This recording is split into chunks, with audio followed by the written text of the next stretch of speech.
নমস্কার, সকলকে জানাই দীপাবলির অনেক অনেক শুভেচ্ছা। ভূত চতুর্দশীতে পুরো বাড়িতে প্রদীপ জ্বালিয়ে আমরা সবাই মিলে এখানে বাজি ফাটাচ্ছিলাম। প্রচুর বাজি ফাটিয়েছি, ভীষণ মজা করেছি। আর চারদিকে এত আলো দেখে তো ভীষণই ভালো লাগছিল।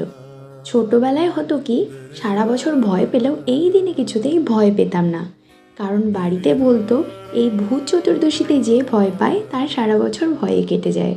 পরের দিন বেরিয়েছিলাম আশেপাশের কয়েকটা ঠাকুর দেখতে। আগে আমাদের এখানে খুব বড় করেই কালী পুজো হতো। আমরা দুর্গা পুজোর থেকে তো কালী পুজোতে বেশি আনন্দ করতাম।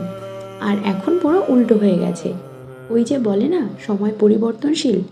ভালো সময় থাকলে খারাপ সময়ও আসতে পারে, কিন্তু তাই বলে খারাপকে আঁকড়ে ধরে বসে থাকলে তো চলবে না। ভালোর জন্য আমাদের প্রতিনিয়ত কাজ চালিয়ে যেতে হবে। যাই হোক, আজকের ভিডিওটা এই পর্যন্ত। সকলে ভালো থেকো, সুস্থ থেকো আর অপরকেও ভালো রেখো।